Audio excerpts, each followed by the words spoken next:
Boa noite, igreja. É uma alegria para a gente estar aqui. Agradeço o convite do Alan, da Fábio, do pastor. É um privilégio para a gente poder compartilhar a nossa jornada. Estava falando com a Pamela que eu acho que é a terceira vez em 20 anos que a gente fala. Então nós não somos acostumados a fazer isso, mas quando recebemos o convite do Alan, a gente não poderia negar e transferir um pouquinho da experiência. Como a Mari falou, a gente não sabia que ela ia falar, né? Mas a Mari tem sido uma menina muito especial pra gente. E alguém falou essa semana, a Mari já virou a chave, né? A Mari tem o coração inclinado ao Senhor e ela tem crescido em graça, e é muito valoroso para a gente escutar a Mariana falando e falando daquilo que tem sido a experiência da vida dela. Ela falou, nós somos em 9, né? O Senhor levou 2, estão com Ele já, e os 6 aqui, o 7º já no 4º mês, quase indo para o 5º.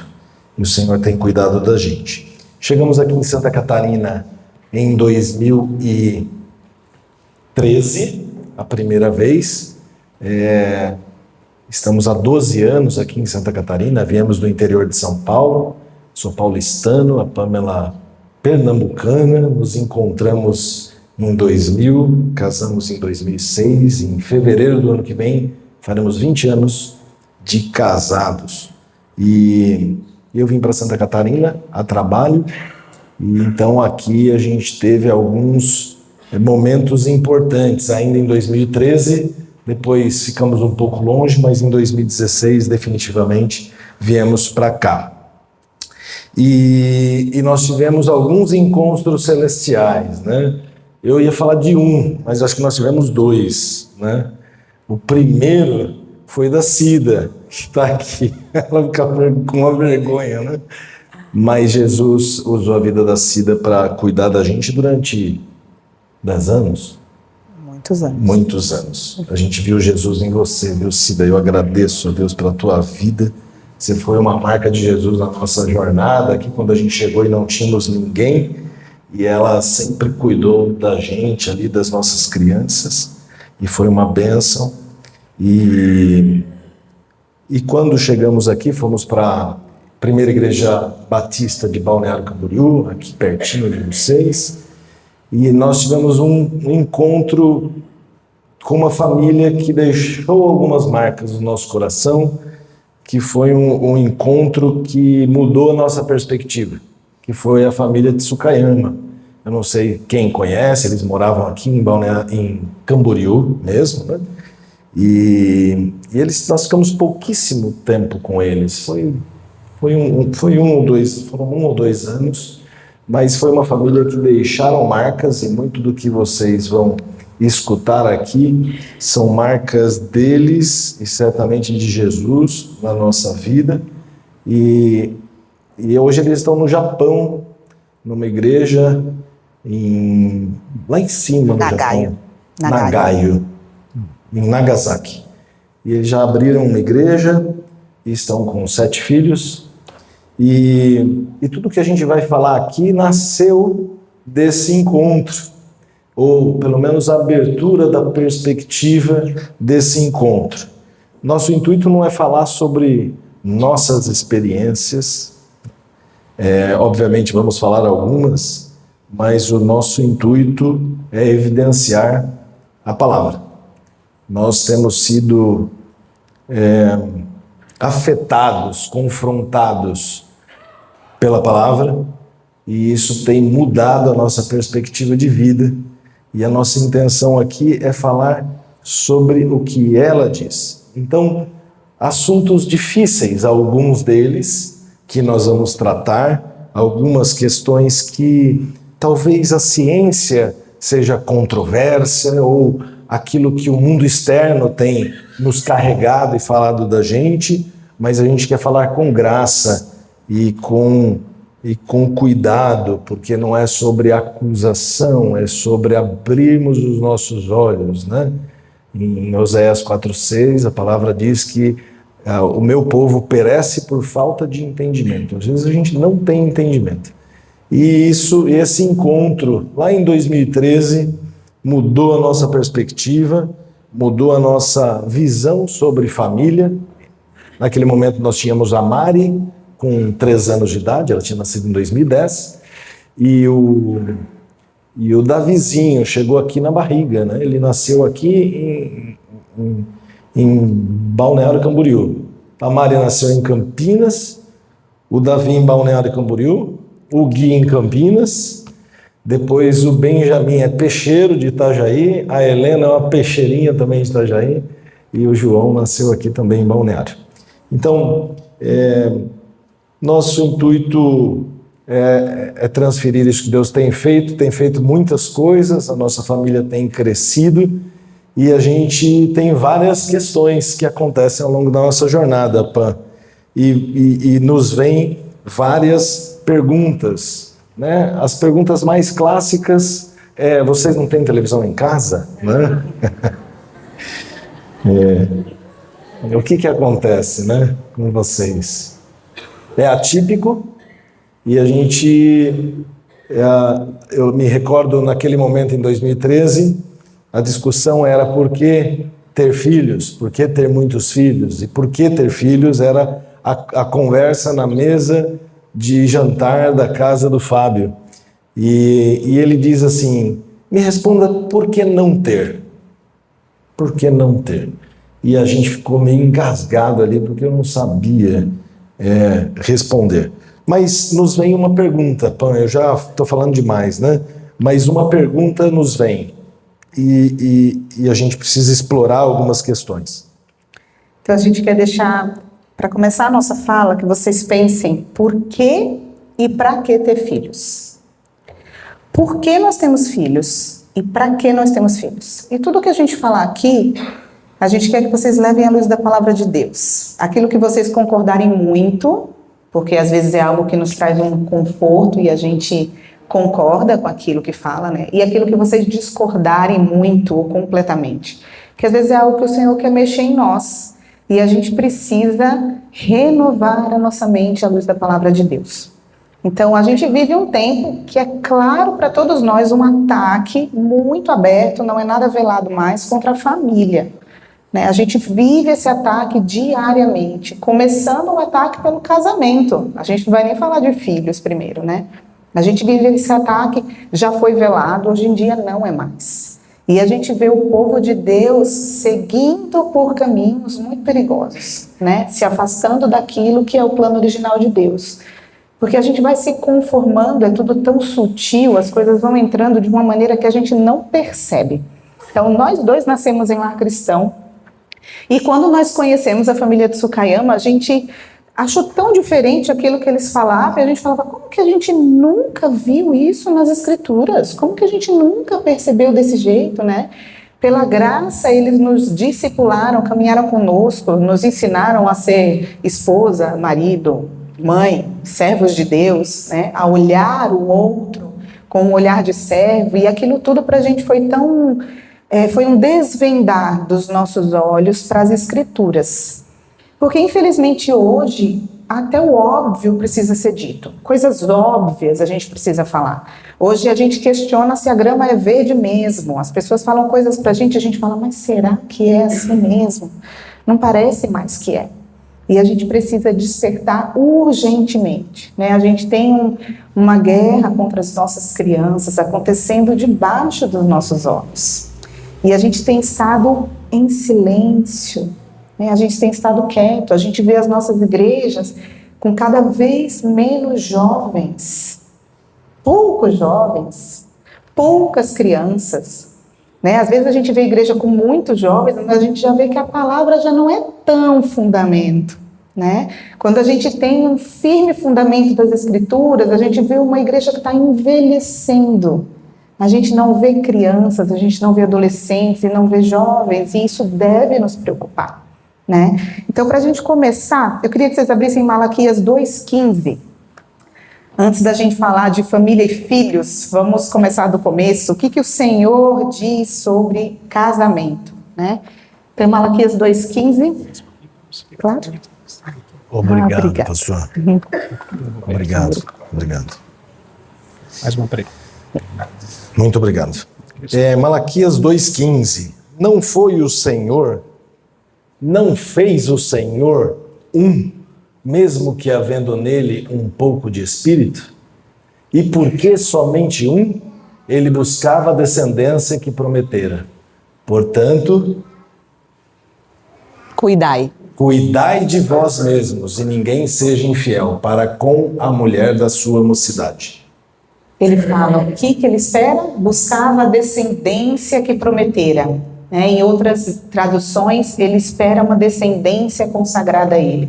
O que o Senhor Deus espera dos nossos casamentos? Uma descendência consagrada a ele. É isso que ele espera. Ter filhos sempre foi a consequência natural do casamento. Sempre. Nós vamos falar disso um pouquinho mais para frente. Apenas há pouco mais de 60 anos. Quem tem mais de 60 aqui? Ó, que privilégio. Apenas há pouco mais de 60 anos, nós temos nas nossas mãos o controle se a gente quer ou se a gente não quer ter filhos, quantos filhos a gente quer ter, quando que a gente quer ter, há pouco mais de 60 anos, que foi quando inventaram os métodos contraceptivos. Mas até 60 anos atrás, desde que o mundo é mundo, desde que Deus falou, haja luz, já passou Faraó, já passou Revolução Francesa, já passou Primeira Guerra, Segunda Guerra, tudo que vocês lembram de história. A história do mundo, ela foi contada por Deus sem o ser humano ter o poder de definir se queria ter filho ou se não queria ter filho. Isso não é algo impactante? A gente não para pensar nisso. Quando foi que essa conversa começou? Se a gente sentasse, por exemplo, com Calvino, com John Wesley, dissesse assim, e aí, quantos filhos vocês vão ter? Eles iam dizer, não entendi. Eu posso definir isso? Né? Então, é pouco tempo que a gente está falando sobre esse assunto. Na verdade, a consequência natural do casamento, o que Deus espera de nós, é uma descendência consagrada a Ele.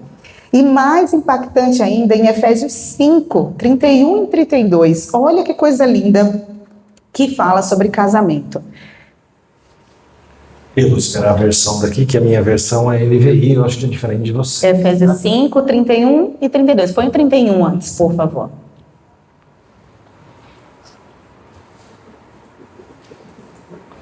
Eis porque deixará o homem a seu pai e a sua mãe, e se unirá à sua mulher, e se tornarão os dois uma só carne. Grande é este mistério, mas eu me refiro a Cristo e à igreja. Todo o capítulo 5 de Efésios, ele vai falar o que é o casamento. E ele vai dizer que o casamento, ele representa Cristo e a igreja. O marido representa Cristo, amando a sua esposa de maneira sacrificial, como Cristo amou a igreja. E a esposa, respeitando e se submetendo ao marido, como a igreja de Cristo se submete a ele. E aí, Paulo fala, isso é um grande mistério. Que mistério é esse? É a revelação de Cristo e a igreja através do casamento. A Bíblia, ela conta a história de um grande casamento, de Gênesis a Apocalipse. Qual é o final da Bíblia em Apocalipse? É o grande banquete, não é? Não é lá que a gente quer estar, todo mundo? A gente quer estar lá, nas bodas do Cordeiro, sim ou não? Com o nosso nome lá na mesa, aquela mesa linda, maravilhosa, que vai ter o nome de todo mundo. E o que é aquilo? É o casamento entre Cristo e nós que somos sua noiva. Olha que coisa, você já olhou para o seu casamento dessa forma? Você já olhou para o seu marido dessa forma? Porque as pessoas que conhecem vocês, elas estão vendo Cristo e a igreja. Pode ser uma imagem verdadeira de Cristo e uma imagem verdadeira da igreja, ou uma imagem mentirosa. Mas a gente está sempre revelando Cristo e a igreja nos nossos casamentos. E isso é um mistério que Paulo fala que foi escondido por gerações. E que quando a igreja apareceu, a igreja é um espetáculo para principados e potestades. Quando nós nos reunimos como povo de Deus, o inimigo das nossas almas fala, agora eu entendi qual era o plano. Até a igreja surgir, ele não sabia o que ia acontecer. né? Então nós somos esse espetáculo. Nosso casamento precisa refletir Cristo e a igreja. E a família é a primeira extensão da missão da igreja, né? O casamento ele tem tanto um fim unitivo, né, de unir o homem e a mulher, quanto ele tem um fim procriativo. Então, quando a gente casa e a gente tem a graça de ter filhos, porque lembra que o óbvio precisa ser dito? A gente só tem filhos se o Senhor quiser. Quantos casais que a gente conhece que ele é plenamente saudável, ela é plenamente saudável, né? Já investigaram tudo e simplesmente não tem filhos? Ou quantas vezes acontece da gente engravidar e o bebezinho simplesmente não nascer? Porque não somos nós que decidimos isso. Às vezes casais fazem várias inseminações e nenhuma funciona. É que na nossa cabeça é científico a coisa. Eu vou lá, eu me caso, eu tenho relação com meu marido e eu vou ter filho. Aí eu caso, eu tomo uma pílula, no dia que eu quiser parar, eu paro, aí no mês seguinte eu engravido, aí eu tiro férias, meu marido licença-prêmio, e aí tudo dá certo, não é assim que a gente planeja tudo? Mas não é, gente, só Deus pode dar a vida, assim como só Ele pode tirar também. Então, o casamento, ele tem esse papel também procriativo. E quando o casal cristão tem filhos, os seus filhos agora fazem parte dos filhos da aliança de Deus. Então, olha só, antes de Jesus vir, toda mulher judia queria ter filhos. Muitos filhos, quanto mais melhor, porque elas sabiam que o Messias viria de uma mulher judia. Hoje Jesus já veio, a gente não espera mais, né? Mas os filhos do povo de Deus são os filhos da aliança do Senhor. Quando os nossos filhos nascem, eles são trazidos para a aliança de Deus. E aí começa o que a gente chama de crescimento orgânico da igreja. O crescimento orgânico da igreja de Cristo, ele nasce a partir desse entendimento do casamento e estar aberto à vida, de receber os nossos filhos. Se nós fizermos um paralelo com algumas culturas e olharmos para a Europa atual, existem vários países que perderam a identidade, ou estão perdendo a identidade. Nós vimos já a Itália, a França, a Alemanha, a Inglaterra, ela não se recupera mais, porque para ter minimamente uma cultura de sustentação, era necessário 2,5 filhos. A Europa, anos, 2,5 filhos por casal. Isso a ciência mostra, e começou a 0,7, 0,8. Não tem mais volta a Europa. Existe um povo que está povoando a Europa. Na verdade, a Europa já é muçulmana. Eles recebem todos os filhos que podem. E se morrer como homem-bomba, melhor ainda. Eles pregam um amor, mas de uma forma diferente. E eles estão dominando isso. E quando nós vemos a América do Norte, que foi um país precursor desta cultura, que também está em regressão, existe alguém dominando os países, dominando as culturas, e isso vai assumindo espaço. A mesma coisa acontece na igreja. A igreja vai envelhecendo e a igreja fica sem um crescimento, porque criança incomoda, criança dá trabalho, atrapalha, custa, dá trabalho. Tudo isso. Criança é tudo isso. E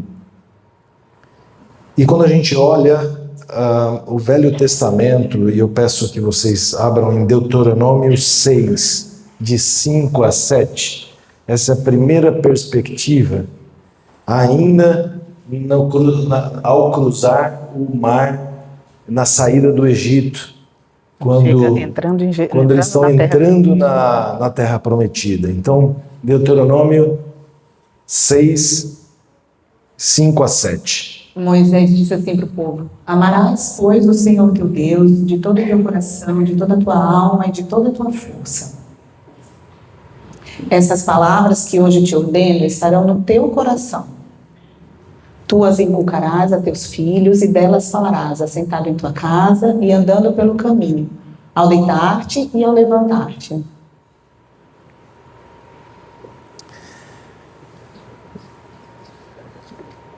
Esse inculcar a palavra, esse transferir o bastão da fé, a Pam falou sobre a questão geracional. Na Bíblia inteira é geração passando o bastão da fé para a geração. Os avós que passam para os pais, que passam para os filhos, que passam para o neto. É geracional, o crescimento da igreja é geracional. O crescimento da nossa comunidade cristã é geracional. Sem filhos, não existe passagem deste bastão. Sem o conhecimento, a próxima geração, ela fica mais esvaziada. É aquilo que nós estamos vendo, o paralelo que fizemos há pouco, falando dos países, as culturas. Você chega hoje na Itália para tomar um café, o barista é chinês. E você chega num restaurante para comer uma pizza, o pizzaiolo é indiano. Eles perderam completamente, eles têm aquilo por passagem de profissão, mas o coração deles não é mais, o entendimento não se existe. E eles vão ruindo. E este é o chamado nosso como cristãos. Esse é o chamado bíblico aos cristãos. Vamos em Mateus 28, 19, como grande chamado, né, que nós temos. Mateus 28, 19. Ide, portanto, a gente vai ler mais do que o 19, né? Ide, portanto, fazei discípulos de todas as nações, batizando-os em nome do Pai, do Filho e do Espírito Santo. Ensinando-os a guardar todas as coisas que vos tenho ordenado, e eis que estou convosco todos os dias até a consumação dos séculos. Esse eis que estou convosco é como, olha, faça isso que eu estou te ordenando. Eu vou cuidar de você. Mas antes ele diz, vão fazer discípulos. Certamente, o primeiro local de se fazer discípulos é dentro da nossa casa. Primeiro, o nosso ambiente do lar é o primeiro campo missionário. São os nossos filhos, não é através da igreja. Mas é muito interessante que essa é uma missão dada à igreja, e quando a gente tira fotografias de várias comunidades, este processo de discipulado, ele quase que não existe mais na igreja. Eu me recordo em 2013, quando eu fui chamado por um senhor, eu estava numa igreja e um pastor olhou para mim e falou assim, meu irmão, tudo bem, você quer ser discipulado? Eu assim, que isso? Eu sou filho de crente, eu estou na igreja há 30 anos. Por que você está falando isso para mim? Você está vendo alguma coisa errada? Ele falou assim, não. Eu gostaria de caminhar contigo. Ter um relacionamento discipulador. Foi assim com Jesus e os seus discípulos. Foi isso que Jesus deixou para a igreja dele. Foi isso que Jesus deixou para a família. E isso nós não temos seguido. Nós não temos seguido como muitas famílias, mas nós temos deixado de seguir isso como igreja. E a gente veio falando disso, acho que hoje, durante o dia, falando sobre discipulado, porque o discipulado incomoda. Discipulado sem relacionamento não funciona. E caminhar e se relacionar é se abrir, e é o outro ver aquilo que precisa ser ajustado no seu coração. E você vai ver aquilo que precisa ser ajustado no coração do outro. E o Senhor vai trabalhando no coração dos dois. E o reino de Deus vai se formando e se organizando, porque o Senhor vai se fazendo presente nesta relação. A mesma coisa, por onde começa? Dentro de casa, com as nossas crianças. É lá na nossa casa que começa esse discipulado. As igrejas têm deixado isso de lado. Nós deixamos de ir, porque às vezes o ir e pregar o evangelho é sobre falar e anunciar, fazer discípulos, você está mais parecido com Jesus. Se tornar discípulo é ser parecido com Jesus. Me recordo numa leitura de um livro que a palavra discípulo eram aqueles alunos que andavam atrás dos seus mestres. E o mestre usava aquele manto grande, aquele manto tocava na terra, e os discípulos eram conhecidos pelas poeiras que estavam em cima dos seus pés, dos seus sapatos. De tão perto que andavam do seu mestre, ao andar o seu mestre arrastava aquele manto. E aquelas cordinhas, elas levantavam a poeira e a poeira se juntavam em cima dos pés. E era possível saber quem eram os discípulos.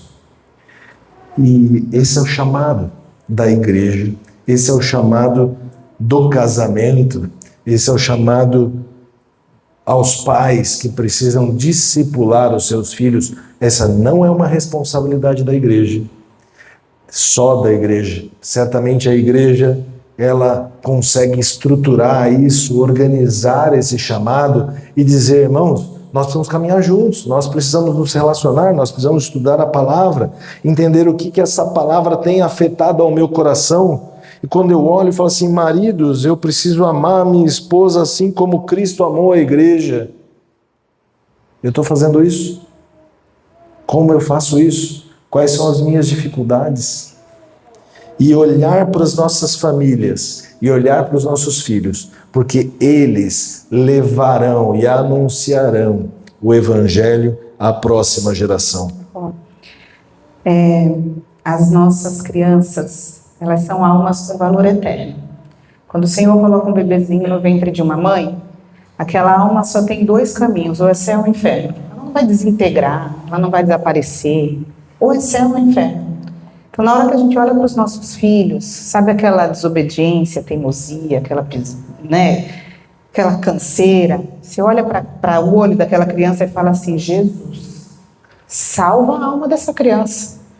A gente precisa ter nos nossos corações, eu acordei, botei o pé para fora da cama, é mais um dia para eu discipular os meus filhos. É mais um dia para eu formar o caráter de Cristo neles. E à medida que a gente vai formando o caráter de Cristo nos nossos filhos, Cristo vai formando o caráter dele em nós. Porque filho é espelho na cara, é ou não é? Filho todo dia pega a sua cara e rala no asfalto assim, ó. Você olha para eles e você fala, meu Deus, eu sou igualzinho. Vou ter que tratar o meu pecado 2 vezes em mim e nele. Não é assim?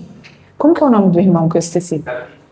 Davi, claro, como é que eu esqueci? Davi. Quando o irmão Davi falou, eu falei assim, acho que a gente já pode ir embora, porque ele já acabou com a nossa fala, a gente já vai embora. Ele falou uma coisa muito importante, que na casa do avô dele tinha culto doméstico. A gente tem algumas ferramentas que nos ajudam nesse discipulado e que infelizmente a gente foi perdendo ao longo do caminho nessas gerações.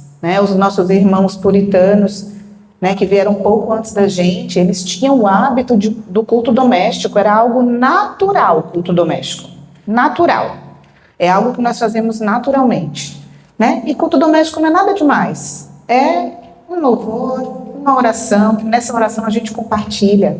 Sabe o que Deus está fazendo na vida do papai? Ele fez isso, isso e isso. Sério, pai, que Deus fez isso? Fez.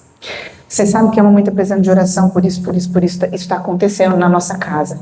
Ai, tá bom. E você, o que está acontecendo? É o compartilhar do nosso coração, E uma porção da palavra de Deus. Tem famílias que o culto vai durar 15 minutos, umas mais pentecostais 3 horas. Cada família faz o seu culto do jeito que tem. Mas o culto doméstico traz para os nossos filhos a ideia de o Deus a quem servimos é o nosso Deus de domingo a domingo.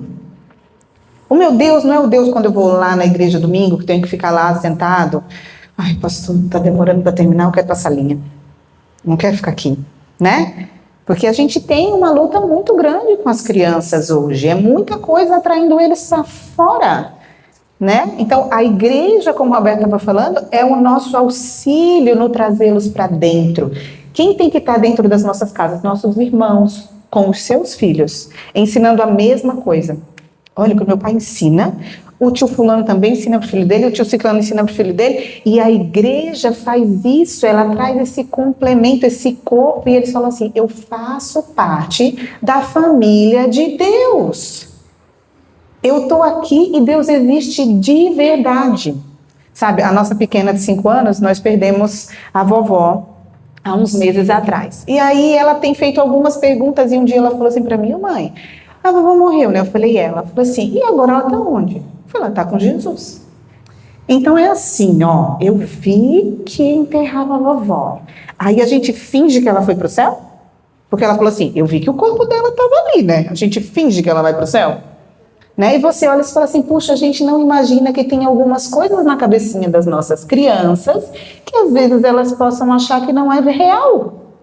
Às vezes a Bíblia que a gente está lendo com eles é aquela Bíblia ilustrada, que parece com a mesma história da Chapeuzinho Vermelho.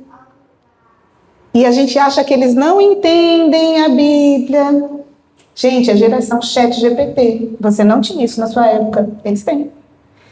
Compra a NAA, compra a versão mais difícil que tiver, porque é o Espírito que vai revelar a eles. Né? E é naquele momento do nosso culto doméstico, ensiná-los a fazer o devocional individual, né? Para que eles tenham o hábito. Para quantos de nós é a coisa mais difícil do mundo fazer devocional? Você acordou atropelada, não deu tempo, passou o dia atropelado, chegou no final do dia morto, não fez devocional hoje, mas também não fez amanhã, né? Depois aí chega no domingo para comer uma migalhinha que o pastor trouxe e você vai sair com aquela migalhinha.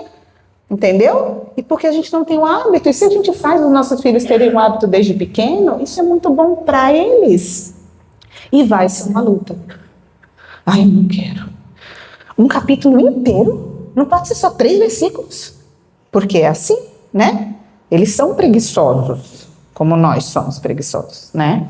E o culto público. Então, o devocional individual, o culto doméstico e o culto público, os nossos filhos precisam estar no culto público. É aqui que eles aprendem a adorar o Deus dos seus pais. É no culto público. A igreja precisa ter paciência, porque criança incomoda, né? Mas é aqui que eles vão aprender. Tem muita coisa aqui pela frente, mas como uma fotografia para a gente deixar por que é que temos filhos e para que temos filhos. Então, o primeiro é porque filho é reflexo da união de um casal cristão. 2, porque nós somos chamados a ir e fazer discípulos. São 2 chamados. Algumas pessoas me perguntam, mas e aí? Aonde você vai parar?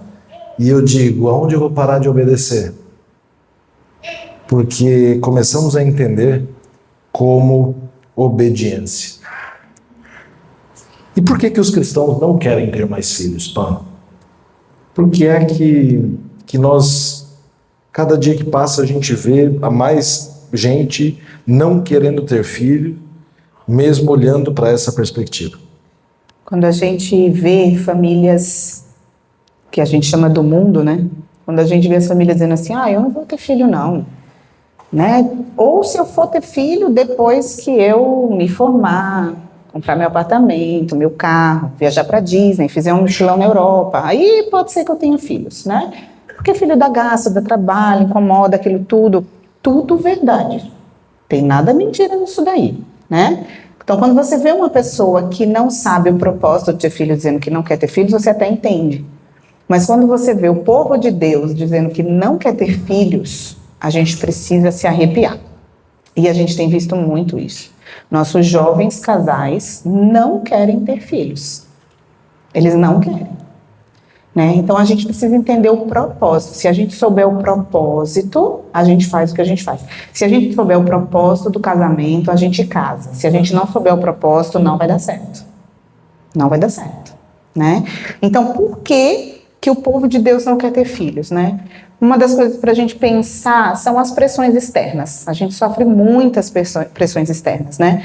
Primeiramente, aquilo que a gente falou. A nossa mente está sendo levada àquilo que a gente escuta sempre, né? Quando, na verdade, como o apóstolo Paulo fala, a gente tem que trazer a nossa mente cativa em Cristo. Cativa. Sabe cavalo quando a gente põe cabresto? É assim que a gente tem que andar. Porque hoje é tanta coisa que a gente escuta, gente, tanta coisa que é difícil. Hoje a batalha é pelas nossas mentes. E quando a gente ouve uma mentira bem descarada, é muito fácil a gente saber que é mentira. O problema é que a gente vive num momento de sofismas, que é aquela mentira com cara de verdade. E aí você fica assim, poxa, mas tem uma cara de verdade esse negócio? Quer ver uma mentira com cara de verdade? Falei, a gente conversou que faz um pouco mais de 60 anos que a gente tem nas nossas mãos as condições de decidir se a gente quer ou não ter filho, certo? Então, como é que isso surgiu? Há uns 60 e poucos anos, surgiu uma pessoa com uma pílula maravilhosa e milagrosa e com um slogan maravilhoso. O slogan dela era assim, olha, vamos planejar a família. Então, o slogan dessa pílula era o planejamento familiar. Era o boom da Revolução Industrial, a gente precisava de mão de obra para trabalhar, não dava só para os homens, a gente precisava de mais mão de obra. Então vamos tirar a mulherada de casa, mas de que jeito se a mulherada fica tendo filho lá dentro e fica escravizada naquela vida subjugada, tendo filho, lavando, passando, cozinhando, aquela coisa toda? Não, vamos libertar essa mulherada. Então olha só, planejamento familiar. Você vai poder planejar sua família. Quando você quer começar a ter filhos, quantos filhos você quer ter? Então, o slogan da pílula, ele veio muito bom. E a gente caiu bonitinho nessa. E a gente fala à torta e à direita hoje sobre planejamento familiar. A gente acha isso muito legal. Sabe qual é o problema? Do planejamento familiar veio a pílula do dia seguinte. Porque se eu posso escolher quando eu quero ter filhos e se eu quero ter filhos, eu posso tomar a pílula do dia seguinte, porque afinal, o dia seguinte é só o dia seguinte. Eu nem sei se eu tô grávida e se eu tiver, minha gente, é só um amontoado de células. Não é uma pessoa assim, eu posso tomar a pílula do dia seguinte. Ah, então se eu posso tomar a pílula do dia seguinte, eu posso tomar a pílula do dia seguinte a quantos dias seguintes que eu posso tomar? E a gente começou a questionar, então, quando que a vida começa? Algo que nós nunca, na história da humanidade, tínhamos questionado. Nunca. O ser humano nunca parou para dizer assim, estou pensando aqui, quando que a vida começa? Nunca. Quando é que a vida começa? A mulher descobriu que está grávida, está a vida lá. Mas como é que começa uma gestação? Alguém já começou grávida aqui com 8 dias? Ah, não, eu comecei minha gravidez com 10 dias. Ou tem fecundação ou não começa a gravidez. É ou não é? Não é verdade? E o que é o aborto? O aborto é o interrompimento de uma gestação. Então, fecundou, já foi. Vocês estão entendendo o que eu estou falando? É muito sutil. Hoje a gente tem uma guerra contra o aborto, mas muitos de nós já perdemos essa batalha lá atrás. E hoje a gente é cristão e fala assim, eu sou cristão, sou contra o aborto. Mas em caso de, eu sou a favor. Já ouviram isso? Então a gente está questionando quem é Deus e o que Ele faz. Ah, então quando que a vida começa? Ah, então quando? Então hoje a gente tem países como a Holanda, por exemplo, que você pode matar uma criança um dia antes dela nascer. A gente tem países como a Itália que, se eles desconfiarem, não é ter certeza não. Olha, a gente está desconfiando que seu bebê possa ter síndrome de Down. Quer interromper a gestação? Pode interromper. Não, mas ele tem? Não, não sei, mas parece que tem. Vocês entendem? Então são alguns sofismas, mentiras com cara de verdade que entrou na nossa vida. E a gente começa a questionar coisas sobre Deus, né? Então, uma das coisas é essa questão do planejamento familiar, outra coisa, vocação. Ah, eu não nasci para ser mãe. Não tenho vocação. Eu já ouvi até mulher dizendo assim, olha, não nasci para ser casada. Mas a senhora está casada. Não, mas não nasci para isso. Gente, se o Senhor deu vida no seu ventre, Ele já te vocacionou. Né? Vocação vem de chamado. Se Ele deu vida no seu ventre, Ele já te chamou. A gente às vezes romantiza as coisas. Nossa, qual será o meu chamado? O seu chamado, querido, é onde você está fazendo o que você faz. É esse o teu chamado. Está casado? É para ser marido, esposa, refletir Cristo e a igreja. Se teve a graça de ter filho, é para ser pai, é para ser mãe. Sem romantismo, vivemos para a glória de Deus. Todas as coisas da nossa vida, né? A gente tem várias passagens nas escrituras, a gente até estava conversando, a gente foi colocando no papel, a gente falava assim, tem tanto assunto aqui que... Mas o pastor Cláudio falou que eu posso ficar falando aqui, ó, que vocês nem ligam. Ele disse que eu não tenho nem problema com o tempo. Era tanto assunto que a gente falou assim, meu Deus, mas a gente vai falar, né, disso, daquilo. Mas peçam para o Espírito Santo revelar a vocês nas Escrituras o que o Senhor diz sobre este assunto, né? Uma das passagens é Jeremias 1:5, onde o próprio Deus fala para Jeremias assim, ó, antes de formá-lo no ventre da sua mãe eu o escolhi. Antes. Quando Maria vai visitar Isabel, que ela está grávida de João Batista, o que a palavra de Deus fala? Que Maria entra na casa de Isabel e o bebê da barriga de Isabel começa a pular. O bebê da barriga de Isabel começa a pular. Tipo, João Batista dentro da barriga falou, meu Salvador chegou, tá lá na barriga da Maria. Olha que coisa profunda. Se os nossos filhos, se quando a gente engravida, se os nossos bebês lá dentro não têm vida, como que eles não têm vida? Como que a gente pode tirar a vida de um bebê? Se a palavra de Deus fala muitas vezes sobre o ventre da mãe, sobre as crianças que estão ali dentro, né? Então, uma das questões pelo qual o povo de Deus não quer mais ter filhos são essas pressões externas. Nós estamos escutando coisas que não estão na palavra de Deus. E começamos a questionar verdades bíblicas que deveriam ser fundamentais para nós. Indo um pouquinho mais fundo, em muitos versículos da Bíblia, ela fala sobre a formação dos nossos ossos, a formação no ventre da nossa mãe, né? E a gente vinha falando, a Pamela, para falar nisso, ela tem autoridade, ela é uma médica formada e que resolveu cuidar dos nossos filhos e cuidar da nossa família.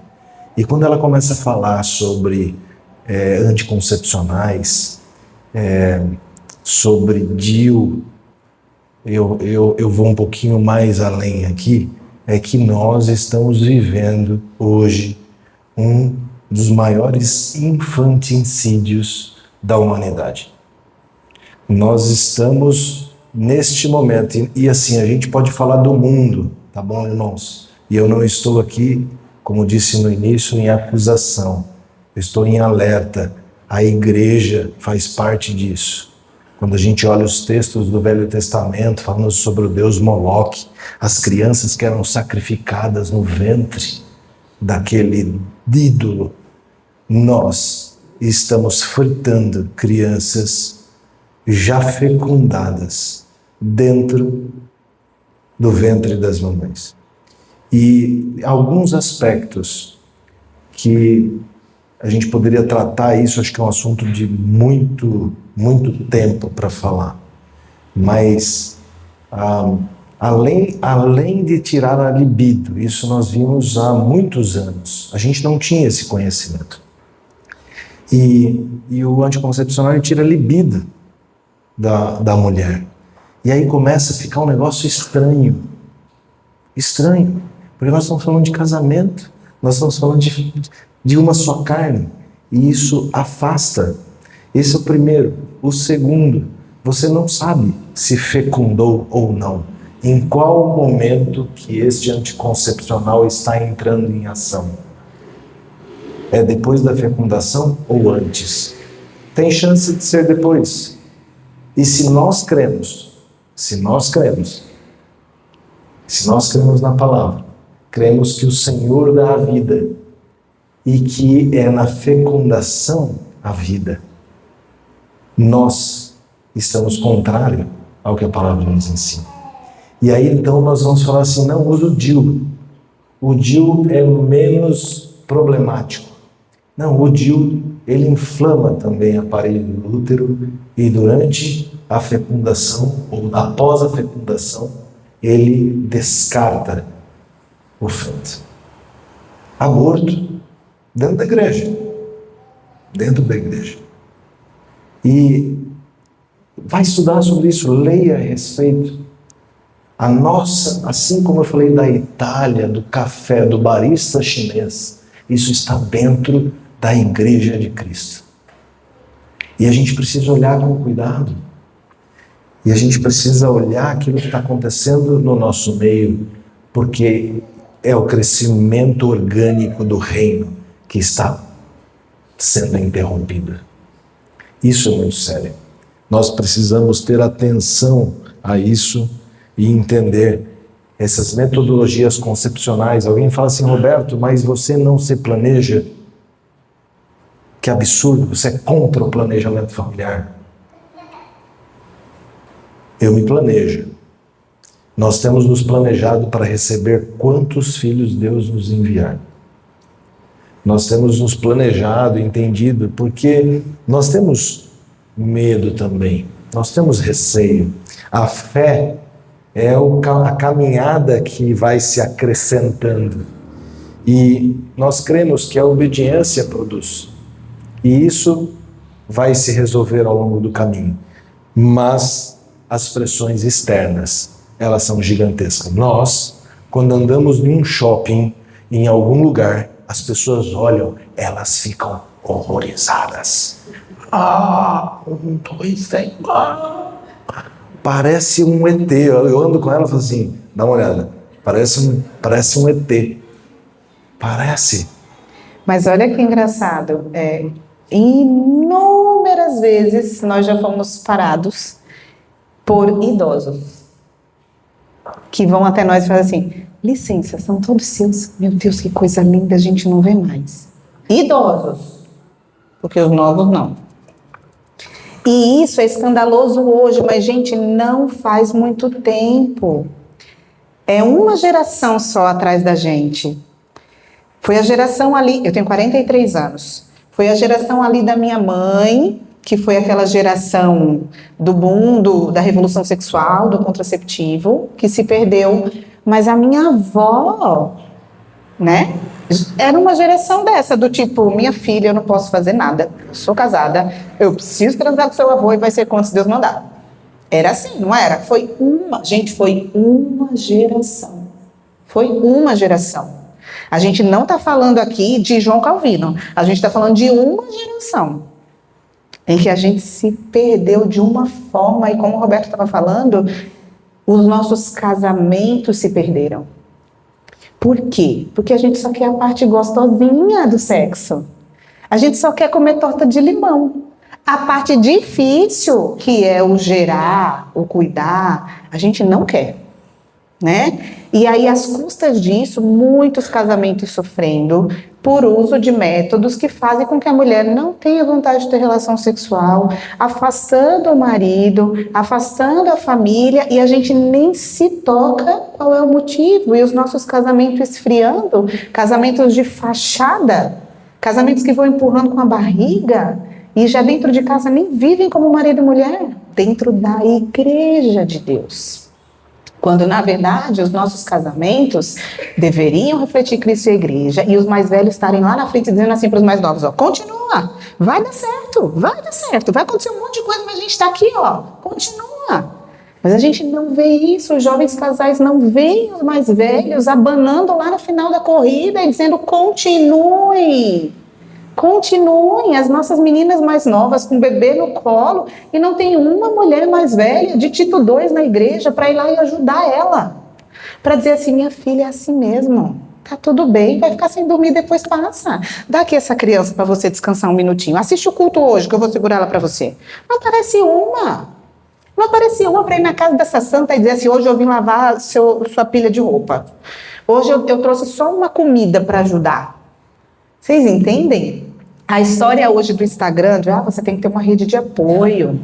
Uma rede de apoio quando você tiver filho. Gente, rede de apoio antigamente era a vizinha, era a mãe, era a tia, mas hoje as mulheres não estão mais em casa. Então fica cada uma dentro da sua casa, morrendo à míngua, se alimentando das blogueiras do Instagram. Você faz isso, faz aquilo, ensina desse jeito, e as nossas mulheres novas em casa assim, entendi, é desse jeito, é assim. E tudo desandando, porque a igreja que precisa ser igreja, não está sendo igreja. A gente precisa atentar para isso, é tudo muito sutil em nossa volta. As portas do inferno não prevalecerão contra a igreja. A igreja. Não é contra uma pessoa, é contra a igreja. A igreja é essa rede de apoio. Existem pressões externas, mas também existem pressões internas. Homens, Falo diretamente a vocês, 1 João 2,15, não amem o mundo, nem o que nele há. Se alguém ama o mundo, o amor do Pai não está nele. Os nossos desejos de construção, de apoio, eu todos os dias quando busco ao Senhor, eu coloco a minha família, eu não consigo sustentá-los se Ele não sustentar. É vão a nossa imaginação de que eu preciso de trabalho. Meu trabalho, se eu perder o meu trabalho, e se eu tiver isso, quando a gente olha para as gerações anteriores, o Senhor cuidou de tudo. Inclusive, se nós olharmos a nossa caminhada, nós podemos ver que o Senhor cuidou de nós até aqui. O Senhor trouxe tudo aquilo que era necessário. Talvez nem a mais, nem a menos. Mas Ele supriu todas as nossas necessidades. Mas a nossa incerteza está no amanhã. Então passamos a ser amantes daquilo que hoje nos chama a atenção. E a gente acaba esquecendo daquilo que é herança. Salmo 127 diz que os filhos são herança do Senhor. Os filhos são herança do Senhor. Nós estamos olhando para o mundo. Nós estamos olhando para esta pequena parte que se acaba em alguns anos. Eu já passei da metade.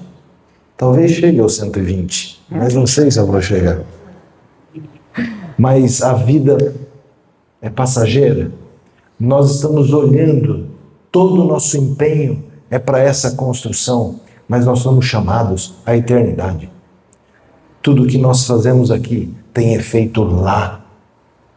Todas as nossas decisões aqui têm efeito lá. A próxima geração precisa ser alcançada.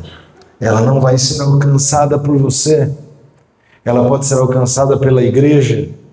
E a igreja, para estar aqui, para estar mais 116 anos aqui, ela precisa de uma nova geração. E isso precisa brotar no nosso coração como igreja. A gente precisa olhar aquilo que os nossos filhos, como que nós vemos os nossos filhos, como que somos afetados pelos nossos filhos. Uma das pressões internas que nós mais temos é a questão financeira, é ou não é? É, não é? Primeira coisa, quando a gente pensa em filho, a gente faz conta. É a primeira coisa. Só que sabe aquele óbvio que é óbvio, que a gente precisa ser dito que é óbvio, que eu falei? A gente não tem condições, seria muito orgulho e prepotência da nossa parte achar que a gente tem condições de cuidar de um. Que eu já ouvi gente dizendo assim, eu vou ter um, porque um dá para eu educar direitinho, discipular, dá para eu alimentar, dá para eu comprar roupa, dá para eu levar para Disney, né? Um dá. Mas é tanta prepotência da nossa parte, porque nenhum a gente dá conta sem o Senhor. Na força do nosso braço a gente não dá. Né? Quando a gente tinha só a Mariana, se alguém dissesse pra gente, olha, vocês vão ter 7 filhos, eu ia dizer, então não vai dar. Não tem condições. Se a gente tivesse a Mariana e o Davi, olha, vocês vão ter 7 filhos, então também não vai dar. Porque vem um de cada vez e o Senhor convence o nosso coração e Ele sustenta os nossos filhos. Mas então vocês agora conseguem sustentar todo mundo. Agora, se esse santo morrer, não sei como é que vai ser. Né? Então, a nossa confiança, ela é revelada em alguma das nossas atitudes. Né? Todos os dias a gente tem que falar, Senhor, coloca os nossos olhos no lugar certo, me dá fé, me ajuda a confiar no Senhor, a confiar que o Senhor vai cuidar. Quer ver filho doente? Você não tem o que fazer. Tem que ajoelhar, orar e dizer assim, Senhor, não leva essa vida não. Deixa aqui comigo. Né? Então, momentos em que a gente precisa colocar toda a nossa fé e confiança no Senhor. Quantas vezes a gente não para e olha e fala assim, Senhor, perdão, porque eu achei que eu confiava no Senhor, mas eu não confio. Né? Eu falo que cada positivo que a gente recebe é um susto. Ai, meu Deus, mais um. Ai, meu Deus, mais um. Porque a gente tem muitos receios. Claro, se a gente parar, gente, para calcular a vida, a gente não vive. A gente não sai nem da cama, se a gente parar para calcular a vida, né? Então, sim, é um desafio, mas a gente vê como onde está a nossa confiança, né? A gente perdeu um bebê entre a Helena e o João, e foi uma perda bem catastrófica, assim, eu quase vi Jesus. E eu lembro que depois daquilo, eu fiquei uns 6 meses, assim, apavorada com tudo. Com tudo. Se a criança tossia, eu falava, meu Deus, vai pegar uma pneumonia, vai morrer, vai ficar internada, não vai dar certo. Aí eu pensava, meu Deus, e se eu morrer? E se eu morrer, eu vou deixar todas essas crianças. Como é que vai ser se eu morrer? Deus, eu não posso morrer. E aí o Senhor só revelou para mim, deixa eu te contar uma coisa, ó. Você disse que confia em mim, mas você não confia. Eu sou o pai dos órfãos. Com você ou sem você, eu não vou abandonar essas crianças. Mas ali ele revelou meu coração. Ele falou assim, você fala que confia, mas você não confia. Você está na força do seu braço. E muitas vezes a gente está assim com os nossos filhos. Essas nossas pressões internas é porque a gente ainda não sabe o caráter do Deus a quem a gente serve. Como nós vemos os nossos filhos? Pecadores desgraçados. Nós vemos os nossos pecados neles, mas Deus nos faz mais dependentes dele. Na força do nosso braço, nós não seguiremos. Nossos filhos nos fazem menos egoístas. Eles mexem com aquilo que a gente tem, que é para mim, é o meu. Eles transformam o eu em nós. Eles nos ajudam a entender o servir. Eles nos ensinam a amar o próximo. Eles nos mostram o Cristo. Eles mostram aquilo que a gente precisa ser ajustado. Como a Pam diz, às vezes são lixa na nossa carne, na nossa vida. Mas a nossa esperança é que o Senhor tem um propósito para a vida de cada um deles. A gente não sabe ainda quais são as direções, temos orado por eles, mas nós sabemos que a próxima geração nós formaremos homens e mulheres que servirão a esse Deus e que nós passaremos o bastão da fé. E nós talvez não estaremos, não estaremos daqui a 50, 60, 70 anos, mas eles estarão transferindo o bastão da fé. Esta é a nossa visão. É por isso que nós temos filhos, é por isso que nós estamos tão mexidos, por isso que nós falamos sobre obedecer, sobre ouvir, sobre entender. E para terminar a nossa fala, a gente queria dizer para vocês, não se poupem. A nossa tendência humana é se poupar. A gente não quer sofrer, a gente não quer se cansar, a gente quer se poupar, né?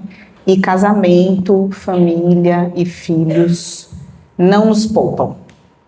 Casamento já não nos poupam, né, gente? Não tô nem falando de filho, casamento já é um negócio. Então, não se poupem, se deixem ser moldados pelo Senhor, né? Graciosamente, tanto nos nossos casamentos, como nas famílias, nos filhos. Se você ainda não morreu, você está nessa terra para se desgastar, para que Jesus volte mais rápido. Se você não morreu, você está aqui para trabalhar. Para trabalhar. Então não se poupem, mães de criança pequena, não se poupem. Acordem sabendo que vai ser mais um dia desgastante. Mas é assim, a gente tem que terminar o dia espremido que nem limão, que nem uma vela derretida. É assim que a vida acontece. Né? Eu sempre costumo dizer para as mães que nós somos como velas. Uma vela, ela tem algumas funções, né? Uma vela, ela ilumina uma casa, uma vela, ela pode aquecer, uma vela, ela pode perfumar, né? Mas enquanto a vela cumpre a sua função, ela é consumida. Não tem como a vela iluminar, perfumar e aquecer e continuar lá linda, do jeito que ela está. Não tem como, ela vai se consumir. Assim somos nós dentro das nossas casas. Enquanto a gente cumpre a nossa função, nós somos consumidos, né? Mas a palavra diz que no outro dia de manhã, o que acontece? As misericórdias do Senhor se renovam.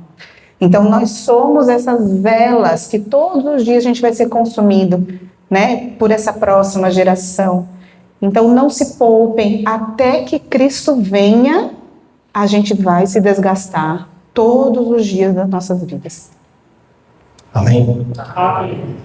Eu gostaria de orar, gostaria que você abaixasse a sua cabeça. Não sei como você chegou aqui hoje, não sei se algo te afetou ou não, mas nós cremos que a palavra de Deus ela é viva e eficaz e ela é capaz de trazer discernimento aos nossos corações. Senhor Deus, obrigado por essa noite aqui, obrigado por essa comunidade, obrigado por esses nossos irmãos que não nos conhecíamos, mas obrigado, Senhor, porque o Senhor se fez presente, obrigado pela Tua palavra, pela verdade que está escrita, que foi deixada, que chegou às nossas mãos de geração a geração. Ó Deus, que tenhamos fé, coragem, discernimento para continuar essa jornada de pais, mães, maridos, mulheres, entender o nosso propósito, entender a ação do Seu Espírito, que nós possamos estar dispostos a obedecer ao Senhor, a olhar para aquilo que estão contando para os nossos filhos, estão contando para a gente, as pressões, existem pressões de todos os lados, mas nós cremos em Ti. Sabemos o que a Sua palavra é, sabemos quem é o Senhor e cremos que o Senhor pode transformar a dúvida em certeza, o Senhor pode transformar a dor em alegria, o Senhor pode cuidar deste caminho, o Senhor pode dar respostas. E o Senhor pode trazer todo o discernimento a nós como pais, para que possamos levar a fé e transferir este bastão à mão dos nossos filhos e ao coração deles. Eu te agradeço por esta noite aqui, em nome do Senhor Jesus. Amém.